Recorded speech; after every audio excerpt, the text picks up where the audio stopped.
Bonjour et bienvenue chez Alform dans une nouvelle vidéo sur la formation SAP Business Object Web Intelligence niveau débutant.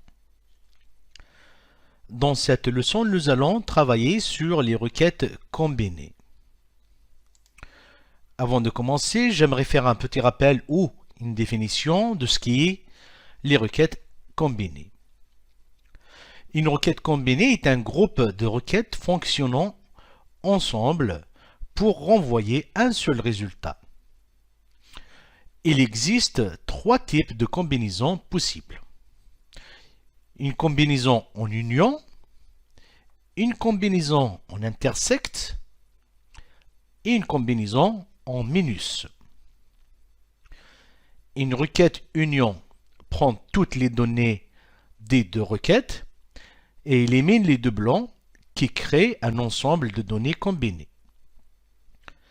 La requête intersect renvoie les données communes aux deux requêtes. Et enfin, une requête minus renvoie les données de la première requête qui n'apparaissent pas dans la seconde requête. Il faudrait savoir comme remarque qu'il n'est pas possible de combiner des requêtes BEX et des requêtes OLAP. Ça donc, c'est quelque chose à savoir. En ce qui concerne l'utilisation des requêtes combinées, il faudrait savoir que les requêtes combinées permettent de répondre aux questions qui sont difficiles, voire des fois impossibles à formuler dans une requête standard. Nous allons donc faire un exemple de requête combinée. Donc, à savoir que nous pouvons créer juste un nouveau rapport ici, comme nous pouvons partir sur un nouveau document. Donc, au lieu de créer tout un nouveau document, je vous propose de créer juste un nouveau rapport numéro 2 ici. Je vais maintenant ouvrir l'éditeur de requêtes pour créer une requête nouvelle. Donc là, j'ai la première, la deuxième, je vais me créer une troisième requête à partir de l'univers, toujours Fashion.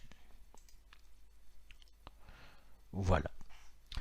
Donc maintenant, ce que vous allez découvrir dans cet exemple, c'est comment utiliser les requêtes combinées depuis l'éditeur de requêtes de notre rapport Web Intelligence et comprendre son utilité.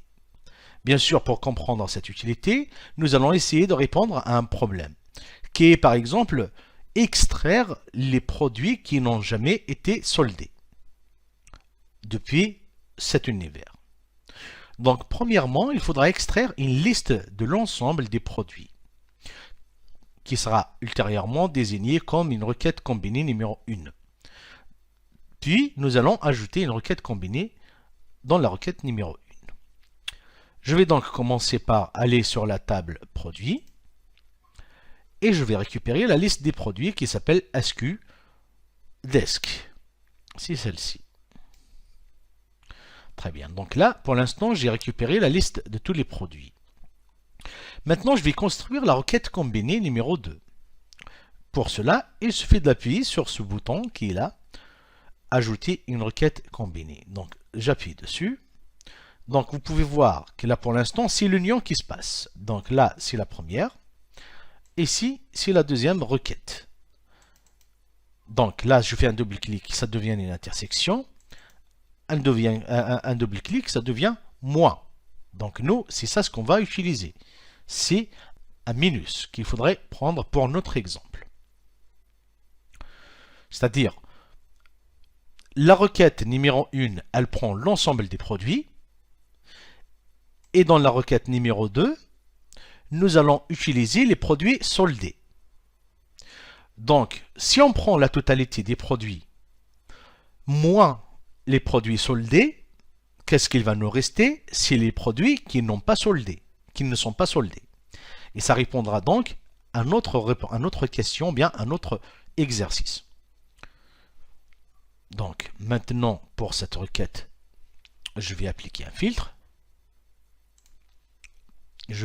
Donc, je sélectionne ma requête combinée numéro 2. Et je rajoute donc maintenant la promotion qui dit si le produit est soldé ou pas. Donc, comme vous pouvez voir ici, la promotion peut avoir deux valeurs, soit Y, soit N. Si c'est Y, ça veut dire il est soldé. Si c'est N, ça veut dire il n'est pas soldé. Donc je prends mon filtre, je le dépose ici. Et maintenant, je choisis égal à. Donc je lui dis égal à Y.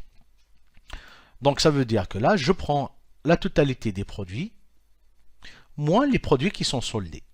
Qu'est-ce qui va me rester? C'est les produits qui ne sont pas soldés. J'essaie d'exécuter dans un premier temps ma requête combinée. J'insère un tableau dans mon rapport. Et donc là, vous pouvez voir que j'ai réussi à récupérer la liste des produits qui n'ont jamais été soldés. Je reviens dessus, toujours sur ma requête numéro 3, et je prends par exemple la colonne qui est là. Donc nous savons qu'au niveau de cette requête numéro 2, on a 6 informations. Donc je fais l'exécution à nouveau.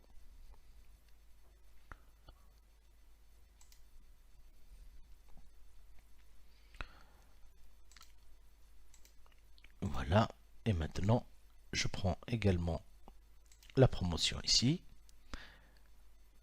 Ma requête va s'exécuter. Et voilà, maintenant, comme vous pouvez voir, nous avons aucune donnée qui a été récupérée pour cette partie. Je reviens donc maintenant, vous allez voir, je vais supprimer la deuxième partie que j'ai rajoutée, celle qui posait problème ici, là. Donc si je supprime cette partie, par exemple de là, je reviens sur ma première requête, donc celle-ci, je la garde telle qu'elle est, et j'exécute.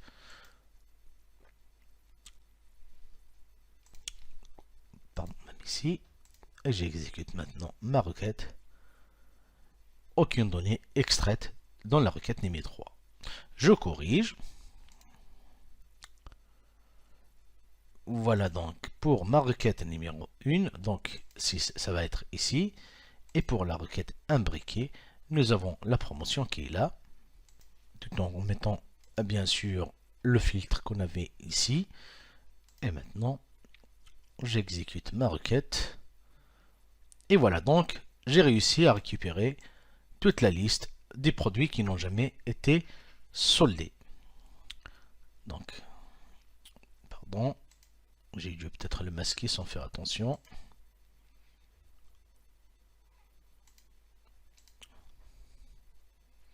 Allez. Voilà, donc là, il m'a rendu la main, et il bouge à gauche, à droite. COB, ma machine n'est pas peut-être suffisamment sophistiquée. Voilà donc pour l'utilisation des requêtes imbriquées sur lesquelles je vous remercie d'avoir suivi cette leçon et je vous donne rendez-vous prochainement sur Alform. Au revoir.